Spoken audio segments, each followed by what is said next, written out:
ఈరోజు ఉదయాన్నే ఢిల్లీలో ఒక వార్త సంచలనాన్ని రేపింది. అదేంటి అంటే ఢిల్లీ సీఎం రేఖా గుప్తాపై దాడి. రేఖా గుప్తా ప్రతి వారం కూడా ప్రజావాణి కార్యక్రమం జన్ సున్వాయ్ అన్న కార్యక్రమాన్ని నిర్వహిస్తూ ఉంటారు తన అధికారిక నివాసం దగ్గర.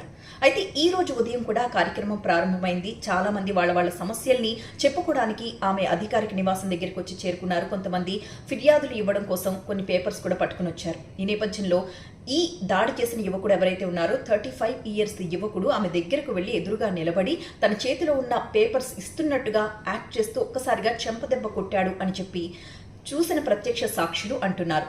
అయితే ఈ విషయం మీద ఇంకా క్లారిటీ రావాల్సింది. దాడి అంటే ఎలా దాడి చేశాడు అనేది ఇంకా పోలీసుల నుంచి స్పష్టమైన సమాచారం రావాల్సి ఉంది. అయితే ఘటన జరిగిన వెంటనే అక్కడే ఉన్న పోలీసులు వెంటనే అలర్ట్ అయి అతన్ని అదుపులోకి తీసుకున్నారు. ప్రస్తుతం విచారణ జరుగుతోంది.